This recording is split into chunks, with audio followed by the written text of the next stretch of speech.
ગોંડલના રાજકુમાર જાટનો જે હત્યા કેસ સામે આવ્યો હતો તેમાં અનેક એવા તર્ક વિતર્ક સર્જાઈ રહ્યા હતા, અનેક એવા ખુલાસા પણ થયા હતા, પરંતુ હવે અંતે એક પોસ્ટમોર્ટમનો જે રિપોર્ટ છે, ખાસ કરીને ફોરેન્સિક રિપોર્ટ છે, તે હવે સામે આવી ગયો છે. નાના ઉપરથી ખાસ કરીને એવું પણ લાગી રહ્યું છે કે ક્યાંક આ દીકરાનો અકસ્માત નહીં પરંતુ હત્યા કરવામાં આવી છે. શું છે સમગ્ર ઘટના, જોઈશું આજના આ વિડીયોમાં. નમસ્કાર, હું હંસિની અને તમે જોઈ રહ્યા છો નિર્ભય ન્યૂઝ.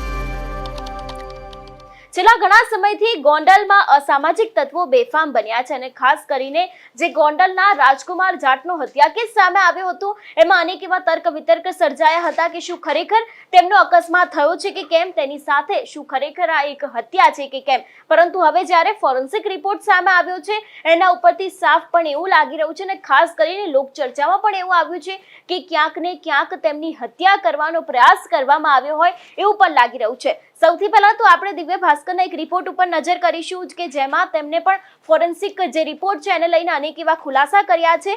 જો વાત કરવામાં આવે, ખાસ કરીને લખવામાં આવ્યું છે કે રાજકુમાર જાટનો ફોરેન્સિક પોસ્ટમોર્ટમ રિપોર્ટ, શરીર પર લાકડીથી મારના નિશાન, ગુદામાં 7 સેન્ટીમીટર ઊંડો ચીરો, અકસ્માત નહીં પરંતુ હત્યાની શંકા.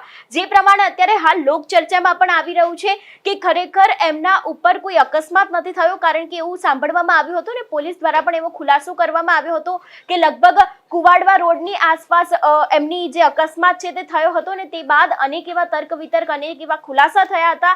પરંતુ જો વાત કરવામાં આવે અત્યારે જે ફોરેન્સિક રિપોર્ટ સામે આવ્યો છે એના ઉપરથી સાફ પણ એવું ક્યાંક લાગી રહ્યું છે કે ક્યાંક તેમનું અકસ્માત નહીં પરંતુ હત્યાની શંકા કરવામાં આવી છે.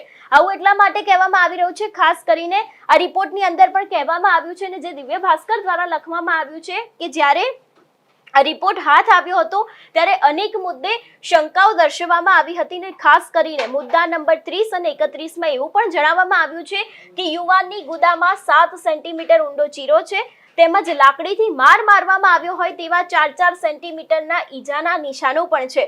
એટલે ખાસ કરીને અનેક એવી શંકાઓ ઉપજવે છે કે 4-4 સેન્ટીમીટર ઊંડા ઘા છે, ઈજાના નિશાનો છે તે પણ મળી આવ્યા છે. તેની સાથે જ રાજકોટની પીડીપીયુ મેડિકલ કોલેજના ફોરેન્સિક મેડિસિન વિભાગના 3 નિષ્ણાંત ડોક્ટર છે, એ લોકોનું પણ ક્યાંક ને ક્યાંક કહેવું છે કે આ દરેક પાર્ટમાં ખુલાસો કરવામાં આવ્યો છે કે ઈજા ક્યાં ક્યાં થઈ છે અને ખાસ કરીને આ ફોરેન્સિક રિપોર્ટ છે એમાં પણ દરેક વાત છે તેને કહેવામાં આવી છે. એટલે જે પ્રમાણે અત્યારે હાલ એક સૌથી મોટો ખુલાસો સામે આવી રહ્યો છે કે ક્યાંક ને ક્યાંક આ એક હત્યાની શંકા ઉપજવી રહી છે, કારણ કે જો અકસ્માત થયો હોય તો લગભગ 7 સેન્ટીમીટર ઊંડા ઘા ના વાગે, તેની સાથે જે બીજા ઈજાના નિશાનો મળી આવ્યા છે એના ઉપરથી સાફ પણ એવું કહી શકાય છે કે જો કોઈ પણ વ્યક્તિનો અકસ્માત થયો હોય તો ઈજાના નિશાનો આવા ન હોય તેવો પણ ખુલાસો ફોરેન્સિક રિપોર્ટમાં કરવામાં આવ્યો છે. એટલે હવે ખાસ કરીને આગામી દિવસમાં જોવાનું રહેશે કે આના વિરુદ્ધ કોઈ કાયદેસરની કાર્યવાહી કરવામાં આવશે કે કેમ. એટલે ક્યાંક ગોંડલનું ગુંડારાજ છે જે ઘણા સમયથી બેફામ બન્યું છે અને હવે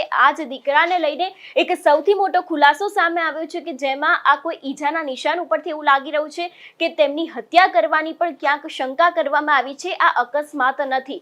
એટલું જ નહીં, તે આગળની વાત કરવામાં આવે તો ખાસ કરીને અહીં પણ લખવામાં આવ્યું છે કે ઈજાના નિશાન 12 કલાક પહેલાના એટલે કે તાજા છે, તેમજ શરીરના કેટલાક ભાગો પર જે 4-4 સેન્ટીમીટરના ચોક્કસ જગ્યાએ ઈજાના નિશાન છે તેને કારણે અકસ્માત ન હોઈ શકે. અકસ્માતના કેટલાક સેન્ટીમીટરના ભાગમાં ઈજા થાય તે નક્કી હોતું નથી. જે વાહન અથડાયું હોય અથવા તો પછી જે તે ભાગમાં અથડાયું હોય તે ભાગનો કેટલો બોથડ અને કેટલો વજનદાર હોય છે તેના પરથી ઈજાના નાના અથવા તો મોટા નિશાન થાય છે.